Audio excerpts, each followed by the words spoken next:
Welcome to dream. నేను మీ journalist అలిమిని. ప్రస్తుతం నాతో జై భీమరావు పార్టీ వ్యవస్థాపక అధ్యక్షులు జడా శ్రావణ్ కుమార్ ఉన్నారు.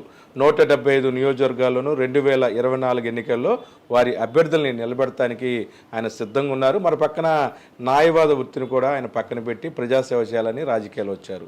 అయితే ఇప్పుడు అందరూ కూడాను హాట్ టాపిక్ ఏంటంటే ప్రస్తుతం ఆయన నారా లోకేష్ మంగళగిరి నియోజకవర్గంలో ఆయన పోటీ చేయనున్నారు. ఈ నేపథ్యంలో ఈ ప్రాధాన్యత ఏదైతే ఆయన పోటీ చేసే నియోజకవర్గం సంబంధించి ప్రాధాన్యత నేపథ్యంలో నారా లోకేష్ని ఎందుకు జడా శ్రావణ్ కుమార్ గారు టార్గెట్ చేశారు, గతంలో టీడీపీకి ఫేవర్గా శ్రావణ్ కుమార్ గారు ఉన్నారని చెప్పుకున్నాను గతంలో సోషల్ మీడియాలో హల్చల్ చేస్తూ వార్తలు వచ్చాయి. ప్రస్తుతం నాతో శ్రావణ్ కుమార్ గారు ఉన్నారు. మరిన్ని వివరాలు అడిగి తెలుసుకునే ప్రయత్నం చేద్దాం. జై భీమ్ శ్రావణ్ కుమార్ గారు. సార్ ఒకటి చెప్పండి, అసలు మీ ప్రొఫైల్ ఏంటి, ఎలా వచ్చారు రాజకీయాల్లోకి, అసలు న్యాయవాదిగా ఎలా మొదలెట్టారనేది? అంటే చాలామంది మిమ్మల్ని యూట్యూబ్లో చూస్తాం, చాలా ఛానల్స్లో చూస్తాం. అంటే శ్రావణ్ కుమార్ గారు మాట్లాడే మాటలు బాగుంటాయి. అంటే అసలు ఎక్కడి నుంచి వచ్చారు ఏంటి అని జర్నీ?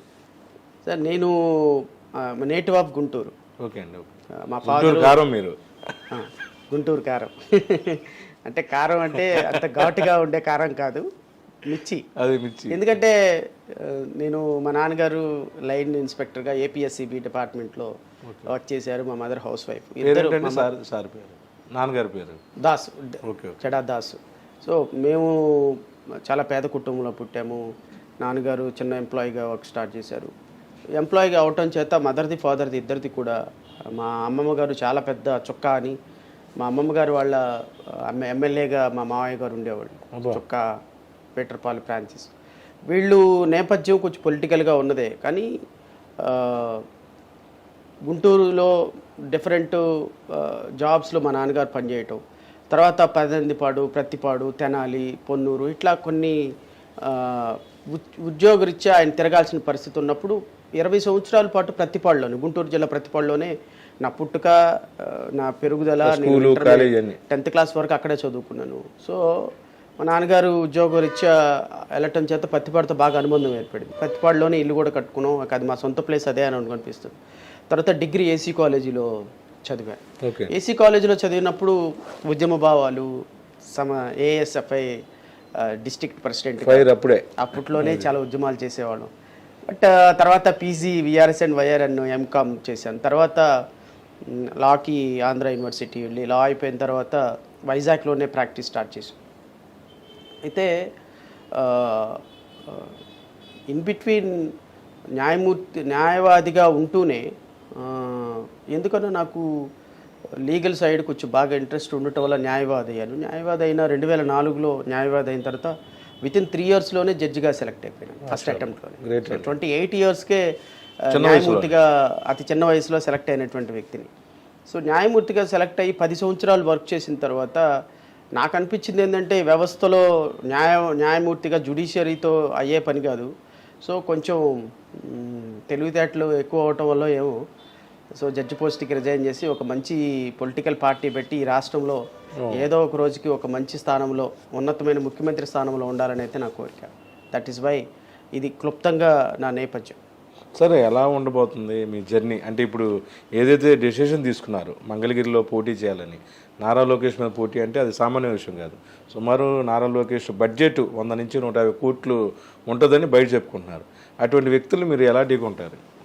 అంటే ఇక్కడ ఏదో నారా లోకేష్ మంగళగిరిలో వేస్తున్నాడు కాబట్టి వేస్తున్నానని మాత్రం కాదు. ఎందుకంటే నేను నారా లోకేష్ని ఏదో పెద్ద గొప్ప నాయకుడనిగా నేనైతే కన్సిడర్ చేయటంలా. ఎందుకంటే Nara Lokesh was a made politician, was not make politician. Was not a natural politician, by Born politician కాదు. నాన్నగారు వారసత్వం. కొన్ని క్వాలిటీస్ ఉండాలి. పొలిటీషియన్ అంటే కొన్ని క్వాలిటీస్ ఉండాలి, న్యాచురల్గా కొన్ని క్వాలిటీస్ ఉండాలి. So he was made to be a politician. అందుకంటే అసలు కనీసం ఒకప్పుడు ఆయనకి స్పష్టంగా మాట్లాడటం రాదు, కొన్నిటికి అతను ఫిట్టే కాదు అసలు వాస్తవంగా మాట్లాడితే. అయితే వాళ్ళ నాన్న ఒక ముఖ్యమంత్రి కావటం, వాళ్ళ తాతయ్య ఒక ముఖ్యమంత్రి కావటం, ఒక రాజకీయ నేపథ్యం ఉన్న కుటుంబంలో పుట్టడం వల్ల ఆయనకున్న క్వాలిటీస్ అన్నిటిని కూడా షార్పెన్ చేసి తద్వారా ఆయన ఒక పొలిటీషియన్గా ప్రొజెక్ట్ చేయబడ్డాడు. ఆయన న్యాచురల్గా పొలిటీషియన్ కాదు నారా లోకేష్. సో అంటే వ్యక్తిగతంగా నేనైతే మాట్లాడటం లేదు, కానీ ఈవెన్ మినిస్టర్గా వర్క్ చేశాడు 4 years అతను. అవునండి. ఎమ్మెల్సీగా అయ్యి మినిస్టర్గా వర్క్ చేశాడు. ఈవెన్ మినిస్టర్ అయిన తర్వాత కూడా తనలో పొలిటీషియన్ క్వాలిటీస్ లేవు. సో అతను ప్రజా సమస్యలను అడ్రస్ చేసే విషయంలో కానీ స్పష్టత, ఒక సమస్య పట్ల స్పష్టత ఉండదు. సో అలాంటి వ్యక్తిని నాకు కాంపిటీటర్గా నేనైతే ఫీల్ అవటంలా.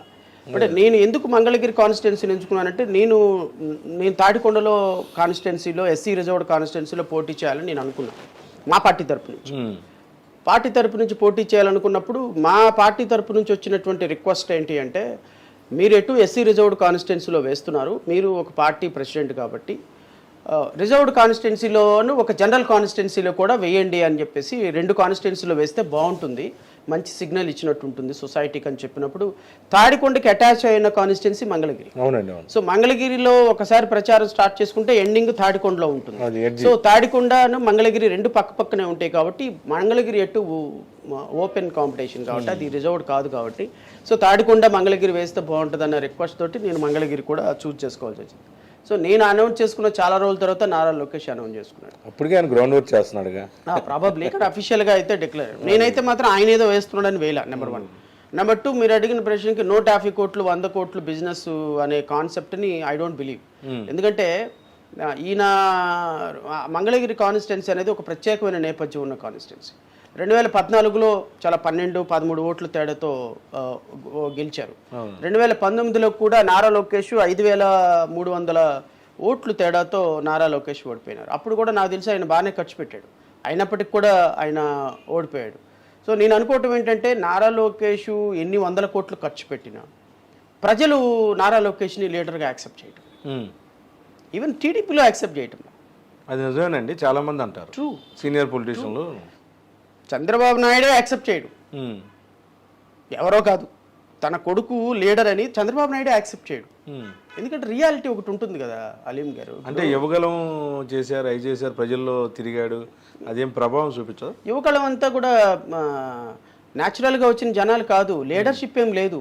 ఇప్పుడు యువగలం ఎందుకు చేశారు మీరు? నాయకుడిగా ఎదగటానికి చేశాడు. మరి ఇంతకుముందు మినిస్టర్గా చేసింది ఏంటి? అప్పుడు నాయకుడు కదా. అప్పుడు 2019లో ఎమ్మెల్యేగా పోటీ చేశారు, అప్పుడు నాయకుడు కదా. మీరు 4 సంవత్సరాలు మినిస్టర్గా చేసిన తర్వాత ప్రజా సమస్యలు తెలుసుకునేది ఏంటి? ప్రజల్లోకి వెళ్ళి తెలుసుకునేది ఏంటి? పిచ్చిగా జనం నమ్మరా? చూపించేవాళ్ళు కదా. అంటే నేను అనేది ఏంటి అంటే, మీరు స్లిమ్గా అవడానికి యోగాళం చేశారు అనుకుంటాను. 2, మీ పార్టీలో నేను కూడా ఒక లీడర్ అని రోజుకి ఒక 2 కోట్లు 3 కోట్ల ఖర్చు పెట్టి పాదయాత్ర చేసి ఉంటారు అనుకున్నా. పాదయాత్ర వల్ల ఈయన సాధించింది ఏంటి? ప్రజా సమస్యలు. 4 సంవత్సరాలు గడ్డి పీకావా ఏంటి? 4 సంవత్సరాలు గడ్డి పీకావా? సో మినిస్టర్గా పనిచేసి ఏదో ఆయన ప్రస్థానం నిలబెట్టుకోవడానికి ఆయన ప్రజల్లోకి వచ్చి యువగళం అనే ఒక పెయిడ్ సభ పెట్టుకొని చేసుకోవటం వల్ల ప్రజలు నమ్మరు. నాకు తెలిసి నారా లోకేష్ మళ్ళీ మంగళగిరిలో ఓడిపోతాడు ఖచ్చితంగా సార్, 100% ఓడిపోతాడు. మంగళగిరిలో నారా లోకేష్ 100కి 200% ఓడిపోతాడు. నేను మంగళగిరిలో 100% టఫ్ ఫైట్ ఇవ్వగలుగుతాను. It is fight between myself and YSRC. So Nara Lokesh 100 కోట్లు ఖర్చు పెట్టినా ప్రజలందరూ ఖచ్చితంగా మా పార్టీని ఆదరిస్తారని నాకు నమ్మకం ఉంది. నేను ఈ 5 సంవత్సరాల్లో ప్రజల కోసం ఫైట్ చేసిన ఫైటింగ్ లీగల్గా కావచ్చు, పొలిటికల్గా కావచ్చు, ప్రజా సమస్యల కోసం కావచ్చు, మీడియాలో కావచ్చు, ప్రజల కోసం, మంగళగిరి ప్రజల కోసం కాదు, రాష్ట్ర ప్రజల కోసం నేను చేసిన ఫైటింగ్, బడుగు బలహీన వర్గాల కోసం, ముస్లిమ్స్ కోసం, ఎస్సీల కోసం, ఎస్టీల కోసం, అమరావతి రైతుల కోసం ఇన్ని 100 మీటింగులు పెట్టి, బ్రెయిన్ స్ట్రోమింగ్ సెషన్స్ పెట్టి, రాజ్యాధికార దిశగా ఒక ప్రభుత్వాన్ని ఏర్పాటైనటువంటి ప్రభుత్వం మీద ఫైట్ చేసి ఎక్కడున్నారండి నారా లోకేష్, చంద్రబాబు నాయుడు? నారా లోకేష్ చంద్రబాబుకి మీరు బాగా క్లోజ్ అని తెలుసు, చంద్రబాబు సపోర్టర్ అని బాగా సోషల్ మీడియాలో అలచల్ చేస్తూ ఉండేది. ఇప్పుడు మీరు తీసుకున్న నిర్ణయం వల్ల టీడీపీ అంతా మీకు వ్యతిరేకం అవుద్ది కదా. చంద్రబాబు నాయుడు, నారా లోకేష్ ఎన్నిసార్లు ఆంధ్రప్రదేశ్లో ఉన్నారు సార్? మొన్న ఎలక్షన్ ముందు 4 రోజుల ముందు ఇక్కడికి షిఫ్ట్ అయ్యారు సార్ వాళ్ళు. ఈ రాష్ట్రంలో నిజమైనటువంటి ఓటు అడిగే హక్కు నాకు మాత్రమే ఉంది, నా పార్టీ కార్యకర్తలకు ఉంది. తెలుగుదేశం పార్టీకి, జనసేనకి, భారతీయ జనతా పార్టీకి ఓటు అడిగే నైతిక హక్కు లేదు. అది ప్రజలకు తెలుసు, ప్రజలు ఖచ్చితంగా విశ్వసిస్తారు. నువ్వు 100 కోట్లు ఖర్చు పెడితే మాత్రం, 200 కోట్లు ఖర్చు పెడితే మాత్రం ప్రజా ఆత్మసాక్షి ఉండదా? ప్రజల మనస్సాక్షి ఉండదా? ప్రజలు ఎవరు నాయకుడు, ఎవరికి ఓటేస్తే మనం అనుకుంటాడో ఉండరా? నేనైతే ఖచ్చితంగా చెప్తున్నాను, మంగళగిరి ప్రజలు, తాడికొండ ప్రజలు ఖచ్చితంగా నన్ను ఆశీర్వదిస్తారని నాకు నమ్మకం ఉంది.